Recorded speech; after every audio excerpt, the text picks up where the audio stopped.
For my I'm speaking really on behalf of my son Jason, who is autistic and non-speaking. He was in a day program that um, was basically from 9 to 3 every day. So when COVID hit, his program obviously closed down, and he was home in the house with us, which is fine. Um, we all got COVID. My husband was affected. The virus affected his heart, and he was hospitalized. He almost didn't make it for 3 days. We weren't sure what was going on. Since that time, he's had 2 different surgeries. He's doing well, thank God. My son Jason is still home. His program reopened. However, they are not taking individuals that have behavioral problems. They don't have the staff. So the reason why I even chose to do this was to get his story out, that 3 years later, he still is home and his behaviors and things have regressed for him. It's been difficult. It's been difficult for him. It's been difficult for us. Have you and your husband been vaccinated? Has Jason been vaccinated for COVID-19? My husband and I have been vaccinated. Jason gets very anxious going out in crowds, and I knew that when the vaccines were offered that he was not going to be able to handle that. His anxiety, his behaviors would be very difficult. So I contacted the health department in my county and asked if he could have I hate the word, but the homebound vaccine, that somebody could come out to give him the vaccine, and my husband and I would be there to help make sure that he stayed calm. So originally I was told that they didn't offer it, and I had to kind of make some calls and move up the ladder a little bit, but eventually the director of the health department came out. She was very knowledgeable. She was very good with Jason. It took 2 of us to kind of hold him down in 3 tries, but he finally was able to get the vaccine. So he got the first vaccine. He did not get the second because it's been kind of traumatizing for him and for me. Who or where did you go for information about the vaccine? For instance, how did you find out about at-home vaccinations?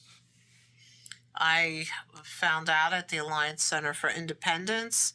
I also work closely with someone from the State Office of Emergency Management, and she had a lot of information. There was a lot of information online on the state website, so we were able to get good information that way. And I assume you trusted these sources of information from the state and other places? Yes. Yes. Do you think COVID-19 vaccinations were available in your community as a whole? Yes. I mean, it was difficult in the beginning, as it was for everybody. Everyone was getting up at 4 o'clock in the morning trying to, make appointments at ShopRite to go get their vaccines. But it was no different, than anyone else getting them. I do feel that people with disabilities should have been in the first grouping of the high priority. And that really didn't happen. So there were a lot of people who really needed it who I think at the time were unable to get it till it opened up. Okay. Do you think information about, you said it was hard to get the vaccine at home. What do you think, what was the reason why it was so difficult getting the vaccine at home? The only thing I could think of is that there possibly wasn't that many people requesting it, or not that many people knew they could request it. I'm not sure that information got out there as well as it could have been. So I would just think it was for those 2 reasons that I said why it was a little. I don't think it was anybody's fault. It was just a lack of maybe information being shared. Okay. Do you find that the state and local authorities about the you were confident about getting information or correct information about the vaccines from those sources?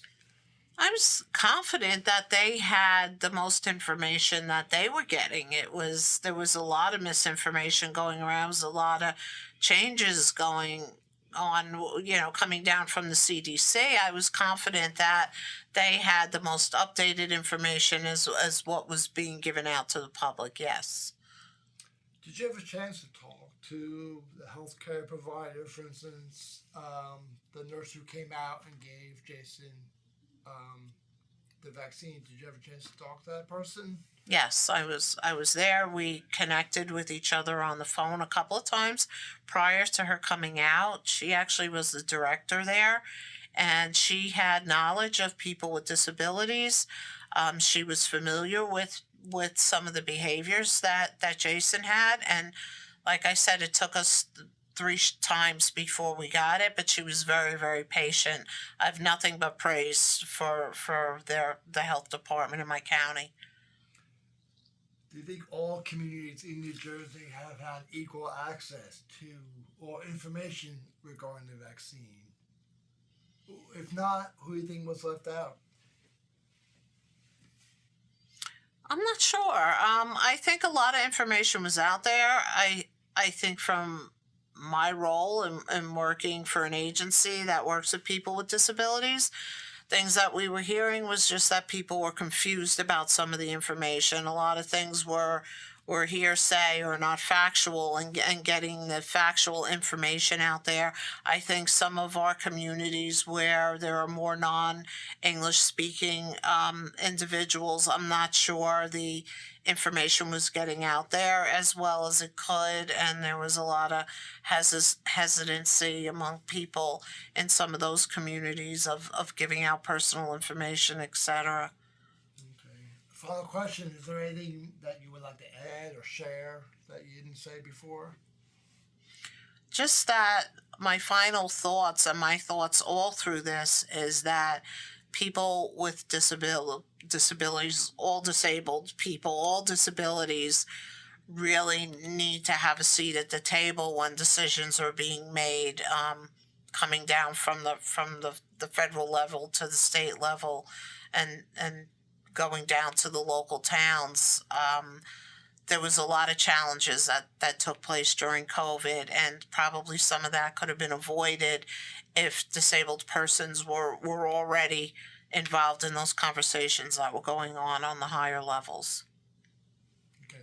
Thank you very much. Thank you for the interview.